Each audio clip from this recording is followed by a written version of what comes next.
บรรยากาศอยู่หลังค่ายทหารสังแสงเด้อนี่มาซักยางัวมื้อนี้งัวเป็นปากเปื่อยลงเล็บถือว่าแบะก็เป็นหลายแถวนี่งัวก็เริ่มเป็นปากเปื่อยนะก็เลยสิมาซักยาเนาะนี่มีเข็มมีหยังคักแน่แล้วก็มียาวิตามินที่ซักแล้วก็ยาตัวนี้มีกางงัวกางหยังคักแน่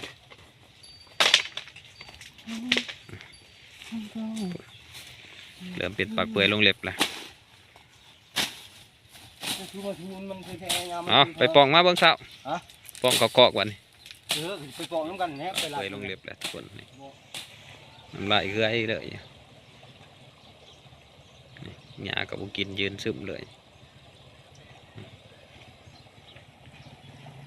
ซุ่มนี้ก็เริ่มเป็นแล้วนี่อุกน้ำพวกเกิดลูกใหม่ที่กันสิซักยากันยันน้ำนมบ่มาจะมีปัญหาต่อลูกหน่อยอีกเลย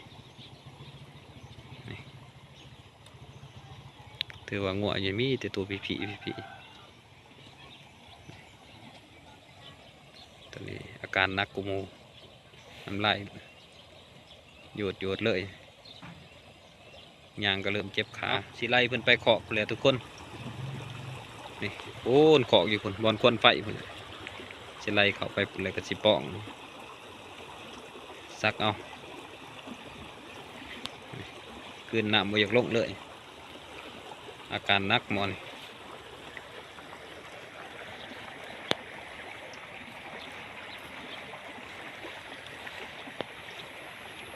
เฮ้ย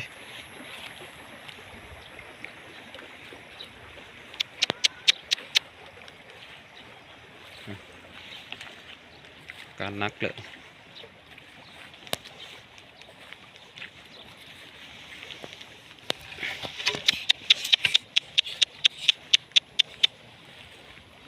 อยากสนคนได้เพิ่น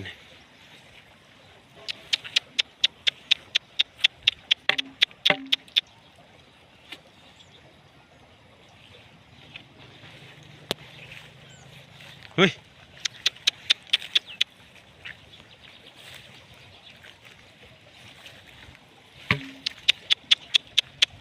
เกิดลูกใหม่ตัวนั้นก็เกิดลูกใหม่ตัวนั้น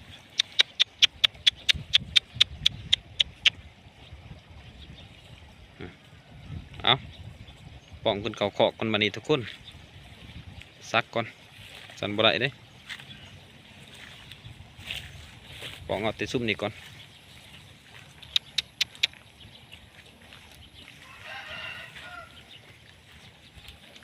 ตัวนี้เกิดลูกใหม่ตัวนี้เกิดลูกใหม่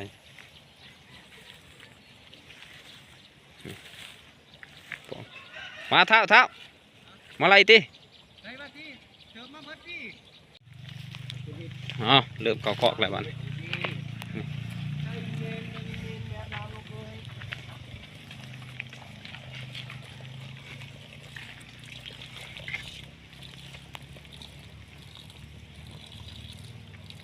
เกาะแล้ว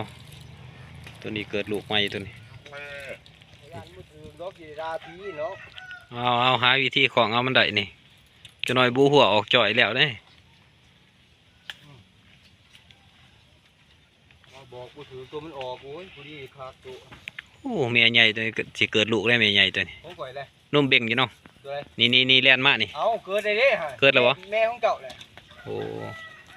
ปั๊บปะจินโมดิโอ้ยสาวเอ้ยไปดูไปเบิ้ลโอ้ยไฟเป็ดน่ะค่อยๆที่เล่นไม่ไหวโลด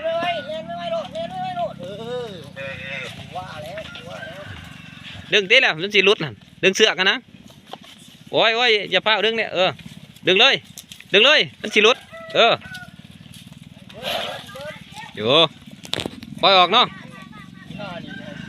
ปล่อยออกก็บัดนี่ปล่อยออกวะ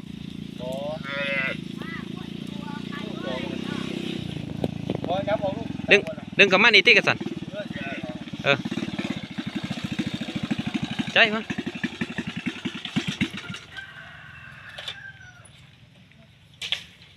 จับสักยาซอยกันนี่นะ เปื่อยลง จับสักยางัวนี่มันเป็นปากเปื่อย ติดเสือเลยนะโอ้ยนี่เปื่อยหมดปากเลยปากเท่าเปื่อย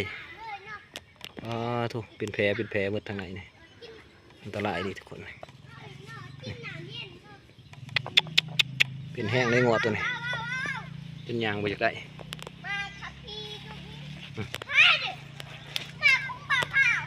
ตีนกับเปื่อยหมดนี่เป็นหูเป็นแตกหมดนะตีนละแผลแตกหมด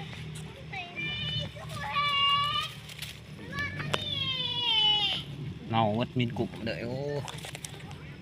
เป็นนักเลยตัวนี้นักเกินเนาะ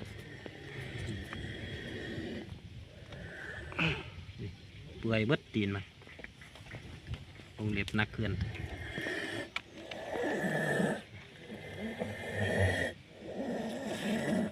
ปากเท้าเปื่อยหรือว่าปากเปื่อยลงเล็บ